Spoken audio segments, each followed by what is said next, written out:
வணக்கம். அன்பார்ந்த சுபிக்ஷா டிவி நேயர்களே, உங்கள் ஜோதிடர் ஜே.எம்.எஸ். சந்திரமௌலியின் பதிவு. இந்த பதிவில் நம்ம பார்க்க இருக்கிறது சனி, ராகு, செவ்வாய் இந்த 3 கிரகங்களும் குருவோட நட்சத்திரத்துல ஏப்ரல் மாதம் 12ஆம் தேதி வரைக்கும் போறது.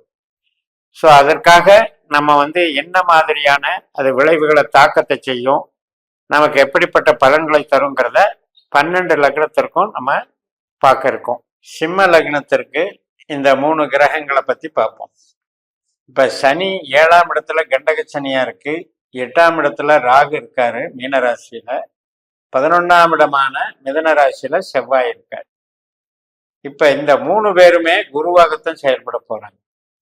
அதனால குரு நமக்கு 10ஆம் வீட்டுல இருக்கிறதுனால தொழில் சம்பந்தப்பட்டதும் நம்முடைய பதவி, ப்ரொமோஷன், அந்தஸ்து, கௌரவம், சொந்த தொழில் பலம் இதையெல்லாம் டெவலப் பண்ற மாதிரி தான் இந்த 3 கிரகங்களும் செயல்பட போறாங்க. இதெல்லாம் நமக்கு எப்ப நடக்கும் அப்படின்னா, நம்ம லக்னப்படி, நம்ம ஜனன ஜாதகப்படி திசாபுத்தி அந்தரம் சூட்சுமம்னு இருக்கு. அதுல இந்த 3 கிரகங்களும் சம்பந்தப்பட்டிருந்தால் இதெல்லாம் நடக்கும். சனியினுடைய பீரியட் இருந்தாலும், ராகுனுடைய பீரியட் இருந்தாலும், செவ்வாயினுடைய பீரியட் இருந்தாலும் நடக்கும்.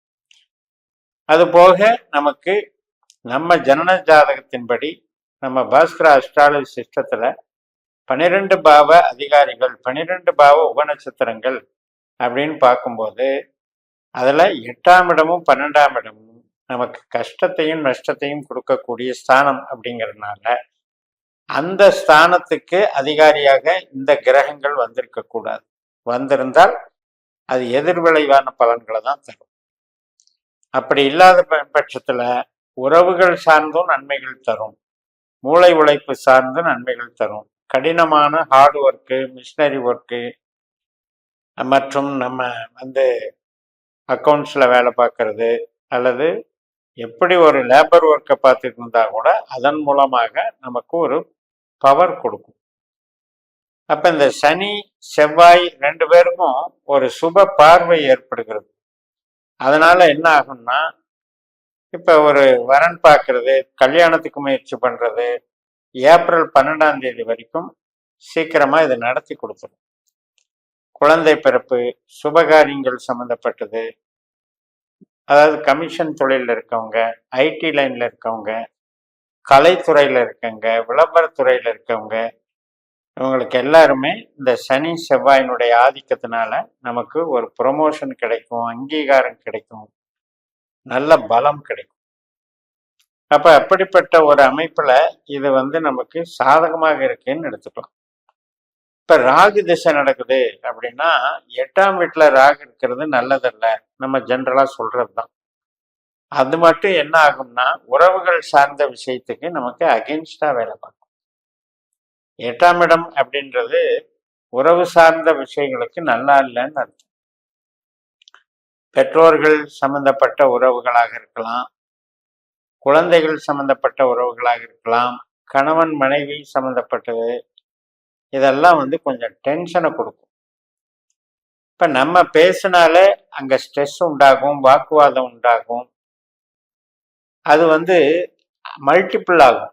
ஏன்னா குரு அந்த ராகு இருந்த வீட்டுக்கு 3ஆம் வீட்டுல இருக்காரு. அப்ப என்ன ஆகும்னா, அந்த மாதிரி உறவுகள் சார்ந்த கெடுபலன்களை குருவின் மூலமாக ராகு அதிகரித்து கொடுக்கிறாருன்னு எடுத்துக்கணும். அப்ப ராகு திசாபுத்தியாந்திரம் நடக்கிறவங்க மட்டும் இதுல ஜாக்கிரதையா இருங்க. செவ்வாய் சனி திசாபுத்தியாந்திரம் நடக்கிறவங்களுக்கு ரொம்ப ரொம்ப நன்மைகள் பண்ணும். இப்ப ப்ரொடக்ஷன் லைன்ல இருக்கோம் அப்படின்னா ராகு திசை நடக்கிறவங்களுக்கு அது சப்போர்ட் பண்ணும். ட்ரேடிங்கு, ப்ரொடக்ஷனு, மேனுஃபேக்சரிங்கு இதெல்லாம் இந்த லைன்ல இருக்கவங்களுக்கெல்லாம் டெவலப்மெண்ட் நடக்கும். ராகுனால வளர்ச்சிகள் கிடைக்கும். இப்ப ராகுனுடைய கான்செப்டே என்ன அப்படின்னா, நம்ம லக்னத்திற்கு 3ஆம் இடத்துல சுவாதியா இருக்காரு, 7ஆம் இடத்துல சதயமா இருக்காரு, 11ஆம் இடத்துல திருவாதிரியா இருக்காரு. அப்படிப்பட்டவர் இந்த உறவுகள் சார்ந்த விஷயத்துக்கும் நன்மையா இருக்காரு. அவர் 8ஆம் வீட்டுல இருக்கிறதுனால, குருவனுடைய நட்சத்திரத்துல இருக்கிறதுனால ப்ரொடக்ஷன் சம்பந்தப்பட்டது, சர்வீஸ் சம்பந்தப்பட்டது அல்லது ட்ரேடிங் சம்பந்தப்பட்டதுக்கெல்லாம் சப்போர்ட் பண்றது. அதனால ராகு திசாபுத்தி அந்தரம் நடக்கிறவங்களுக்கு 2 வகையிலுமே பாசிட்டிவ் இருக்கு. இப்ப சனி அப்படின்னு எடுக்கும் பொழுது, செவ்வாயின் அப்படின்னு எடுக்கும் பொழுது மூளை உழைப்பு சார்ந்து, உறவுகள் சார்ந்து நன்மைகள்லாம் நடக்கும்.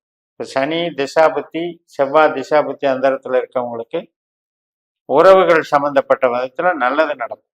திருமண காரியம், சுபகாரியங்கள் இதெல்லாம் நல்லா நடக்கும். சரி, இப்ப சனி திசாபுத்தி நடக்குது, வேற எதுக்கு நமக்கு ட்ரபிள் பண்ணும், எதுக்கு நல்லா இல்லை அப்படின்னு கேட்டீங்கன்னா, உங்களுக்கு மூலதனம் பண்ண முடியாது. 7ஆம் இடத்துல சனி இருக்கிறதுனால என்ன ஆகுதுன்னா, ஒரு வெளியூர் போறது, வெளிநாடு வேலைக்கு போறதுக்கு அது தடை பண்ணுது. வெளிநாடுல பிஆர் வாங்குறது, பெர்மனன்ட் ரெசிடென்ட் வாங்குறதெல்லாம் தடை பண்ணுது. அல்லது ஆராய்ச்சி கல்வி படிக்கிறேன் அதுக்கு கொஞ்சம் தடை பண்ணுது. நீங்க மூலதனம் பண்ணலாம், ஒரு பிசினஸ் இன்வெஸ்ட்மெண்ட் பண்ணலாம்னு நினைச்சிட்டு இருக்கிறது காரியம் நடக்காம போயிட்டு. அதுதான் இந்த 7ல இருக்க சனியினுடைய தன்மை.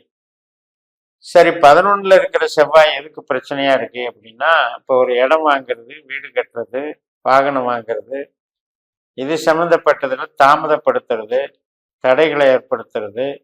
இப்போ ஒரு கட்டிட்டு இருக்கிற வீடே கூட சீக்கிரம் வேலையாக மாட்டேங்குது அப்படின்னு ஒரு தடைகளை உண்டு பண்ணுறது.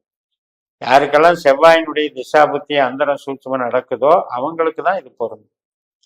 அப்ப ஏப்ரல் 12ஆம் தேதி வரைக்கும் இந்த கிரகங்கள் குருவை போல செயல்படுவதனால மாறுபட்ட வகையில நமக்கு பலன்களை கொடுக்குதுங்கிறத புரிஞ்சுக்கணும். இப்ப நம்ம சிம்ம லக்னத்துக்கு வேலை செய்யறது, பணவரவு, அதே மாதிரி தொழில் பண்றது, இதுக்கெல்லாமே நல்ல பாவங்கள்ங்கிறது 2ஆம் இடம், 6ஆம் இடம், 10ஆம் இடம். இந்த 2ஆம் இடம், 6ஆம் இடம், 10ஆம் இடத்துக்கு எந்த வகையிலும் இது பாதிப்பை தர்றது கிடையாது. அதனால எந்த விதமான தொழில் செஞ்சாலும் சரி, நீங்க ஒர்க் பண்ணாலும் சரி, ஒரு மேனேஜ்மெண்ட்ல இருந்தாலும் சரி, நல்ல நன்மைகள் கொடுக்கக்கூடிய நல்ல காலமாக இருக்கிறது. இப்ப சனின்னு எடுத்துக்கிட்டீங்கன்னா, கன்ஸ்ட்ரக்ஷன் லைனு, பெரிய பெரிய டிரான்ஸ்போர்ட் சம்மந்தப்பட்டது, கனரக வாகனங்கள் சம்மந்தப்பட்டது, இதன் மூலமாக நமக்கு நன்மைகளை கொடுக்கும். பொதுஜன தொடர்பு, ஹாஸ்பிட்டாலிட்டி மற்றும் மருத்துவத்துறையில ஒரு சர்வீஸ் பண்றது, இது சம்மந்தப்பட்டதெல்லாம் நன்மைகளை கொடுக்கும். இப்ப செவ்வாயை பொறுத்த வரைக்கும் ரியல் எஸ்டேட் சம்மந்தப்பட்டது, பில்டிங் கன்ஸ்ட்ரக்ஷன் சம்மந்தப்பட்டதுல, ஹார்ட்வேர் சம்மந்தப்பட்டதுல நல்ல பலனை கொடுக்கும். அந்த ஃபீல்டில் இருக்கவங்களுக்கு இந்த செவ்வாயினுடைய திசாபுத்தி அந்தரம் நடக்கிறவங்களுக்கு திடீரென்று ஒரு வளர்ச்சியை கொடுத்துரும். விவசாயமும் இதில் அடங்கும். இப்போ விவசாயம் சார்ந்து நமக்கு நன்மைகளை தரும். அதனால ஜென்ரலா நம்ம எப்படி எடுத்துக்கணும்னா, எந்த கிரகமும் தன் நின்ற நட்சத்திரத்தின் பலனை தருது. அந்த நட்சத்திர கிரகம் எங்க இருக்கோ அந்த பாவத்தை நமக்கு நல்ல செழுமையாக்கி தருது. இந்த கணவன் மனைவி உறவுகள், பேச்சுவார்த்தைகள், இதுல மட்டும் கவனம் செலுத்தணும். யாரு ராகு திசை நடக்கிறவங்க கவனம் செலுத்தணும். குரு திசை நடக்கிறவங்களோ, ராகு திசை நடக்கிறவங்களோ உறவுகள் சார்ந்த விஷயத்துல சின்ன சின்ன பிரச்சனைகள் வரத்தான் செய்யும். அதை பார்த்துக்கணும். அது இல்லாதவங்களுக்கு இந்த ராகு 8ல இருக்கிறத வச்சு கவலைப்பட வேண்டிய அவசியமே இல்லை. அப்ப இது போல இந்த 3 கிரகங்களுமே ஏப்ரல் 12 வரைக்கும் ஒரு லாங் டேர்ம்ல ஒரு அண்டர்ஸ்டாண்டிங்ல குருவை போல பலன் தருகிறது என்று சொல்லி நிறைவு செய்கிறேன்.